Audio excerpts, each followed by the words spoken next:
Teresa Ribera is the Spanish Minister of Climate. She is a part of the group of climate leaders who see all of climate change as this just apocalyptic vision of, doom and terror and what could be. And recently she showed up to a climate event there in Europe. Everyone was gathering together to figure out what we're going to do about climate change and with the impending doom of the world and the heat death of all people, plants, and animals. And so to show her bona fides as a member of the climate cartel, she showed up actually riding a bike to this event. Pretty extraordinary. Let's take a look.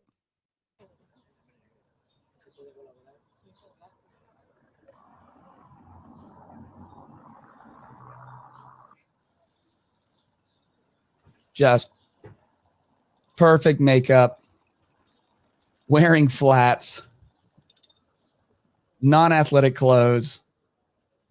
Yeah. So she biked all the way to Madrid because she couldn't ride a car because cars are bad for the environment. You can't ride a car to maybe a Tesla, the problem there being that the cobalt that powers the batteries is being mined in the most inhumane conditions possibly in the Congo, also letting out tons of pollution to try to get the cobalt so you just got to ride a bike, right? Because she's the real deal. She rode that bike to Madrid, right? Of course she did not. No, what actually happened, and people found this out in like 6 seconds, is she actually was far away from Madrid. And so she chartered a private jet. I don't have a problem with that. The climate change people have a problem with that. And here's why. Because there's already commercial flights going. They're going anyway. And so you can just get a seat on like carbon that's already being emitted. But when you charter a private jet, you're putting out unnecessary pollutions. And then when she landed, she got in a giant motorcade of cars because that's how important politicians actually move around. And those were, of course, spewing carbon dioxide into the air. And then when someone measured it, 328 feet away from her destination, then she got on a bike and just kind of posed for the cameras, no sweat, not wearing athletic clothes, and went the rest of the way in. This immediately reminded me of a moment in scripture to kind of set this up for you. Moses led the Israelite people out of slavery in Egypt all the way to the promised land. Moses didn't get to go into the promised land. 40 years later, he put Joshua in charge. Joshua headed in to the promised land. And one of the things that they were told is to not make any treaties with any of the people of that land. Joshua starts leading the army. God is behind them. They are like massively defeating the other armies of the area, and people get nervous, including the Gibeonites. It says in Joshua 9, when the inhabitants of Gibeon heard what Joshua had done to Jericho and Ai, they acted deceptively.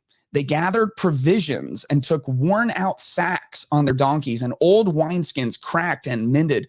They wore old patched sandals on their feet and threadbare clothing on their bodies. Their entire provision of bread was dry and crumbly. They went to Joshua in the camp at Gilgal and said to him and the men of Israel, "We've come from a distant land. Please make a treaty with us. We have come from a distant land. Look at this. Oh my gosh, our donkeys are exhausted. Look at this bread, this moldy, cracked, dry bread. Look at our clothes, man. I've got a hole in my chancla down here. We are worn out. We're from so far. Joshua, I know you don't know the area very well. We're from so far away, okay? And so we just want a peace treaty with you because we've heard that you're kind of the man." All of this was a sham. I mean, they just doctored all of this up. They went and got clothes out of like the discard pile. They went and found the oldest wineskins available and brought them back out. They just kind of ran their donkeys for a few days so they looked exhausted. They put on this giant show in order to trick Joshua into coming into a treaty with them. The reason God didn't want Israel in any treaties with any of the people of the land is he knew that they would be tempted by the false gods and the false ideologies of the people who lived in that land. And so in order to trick them, they had to put up a deception. What does it say about these climate leaders that the rules that they want to impose in order to save us from the climate gods, these apocalyptic, angry Mother Earth, Gaia is angry. The virginal planet that the evil people have polluted is angry and is going to take its vengeance on us.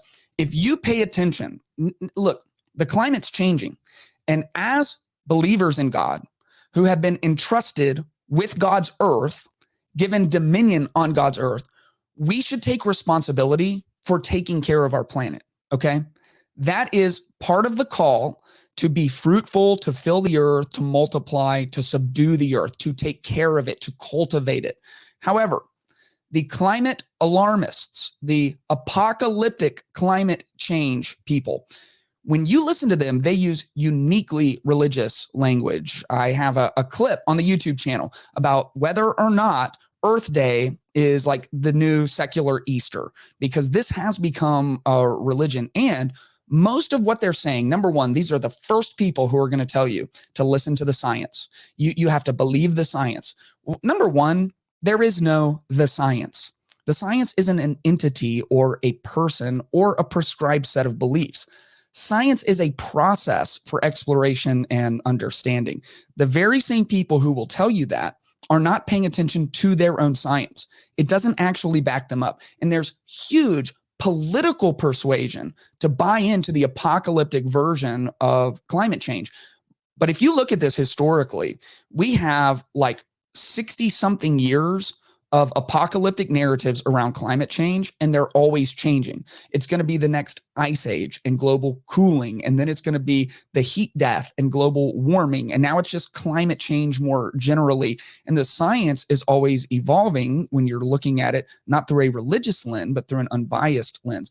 If you're interested in seeing what some real life, like practical solutions could be to some of the issues we face, I would encourage you to listen to or to read Apocalypse Never. It's a book by Michael Schellenberger. And in Apocalypse Never, he talks about the danger of the apocalyptic notion of climate change and the religious fervor that has created. And what you end up with is the very people at the top of this, the politicians and the influencers, the people who are pushing the end of the world, the end of the world, the end of the world all of the time and driving fear. And you guys know fear is the number one motivator of human beings, and religions that use fear, which is almost every religion, is very, very powerful. And this is what sets Christianity apart, is it is not a fear-based religion. Christianity, as rightfully understood, is the only spiritual system where you get assurance based not on what you've done, but on what God has done. Every other religious system keeps you hanging in the balance and leverages fear to get you in line. And it's very, very powerful. And scripture says that God is love, and that perfect love drives out fear. There is no fear in love, and God is actually love. He's the fullness of love. He does not use fear. He motivates us through his great love for us. Climate change uses fear, and it uses fear to get people in line. That's why I really recommend Apocalypse Never by Michael Schellenberger, because he spent his youth as one of these climate apocalyptic believers and understands it very well, and has actually looked at what could really work and the solutions that are being suggested that don't work at all. And one of the reasons that they don't work is because climate has become a religion, and false religions are almost always led by people who don't follow their own doctrine. Now, there are rare exceptions of people who normally are actually like psychologically crazy, who do end up drinking their own Kool-Aid. They actually believe it. Most false religions are led by people who do not follow their own doctrine. And so they want you to eat bugs, right? Because that's more environmentally friendly. They don't want you to eat meat at all. They don't want you to drive cars. They don't want you to run your air conditioning. But the people who are actually telling you to do those things, they're sitting down for steak dinners on the other side of the world that they flew to on their privately chartered jet. They arrived in a motorcade. They don't want you to drive one car, but they arrive in motorcades of 7 SUVs. And that's what happens. False religions are led by people who don't follow their own doctrine. This was one of the issues that Jesus had with the religious leaders when he was on earth. He says in Matthew 23, woe to you. You are like whitewashed tombs, which look beautiful on the outside, but on the inside are full of the bones of the dead and everything that is unclean.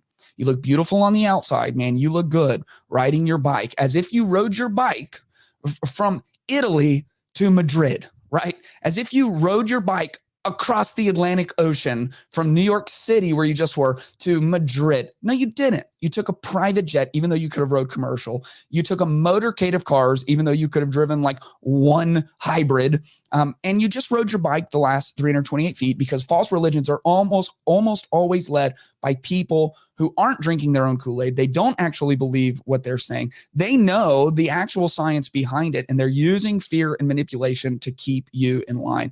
We should take care of the world that we live in, but we should not fall into the false prophecy of climate doom and gloom. If we are believers in God, then God is in charge, and he's already revealed through his word how this world is going to shape up. The world exists in the second law of thermodynamics. That's how we understand it. Everything is running out of energy, including the world that we live in. Everything moves towards states of disorder, not states of order. The law of entropy applies to not just our little earth, but the universe that we live in. We know where this goes. And ultimately, we are not contingent and hanging our hope on the climate apocalyptic, crazy false prophets who don't even follow their own doctrine. We're putting our hope in the new heavens and new earth that will come down as revealed in our scripture.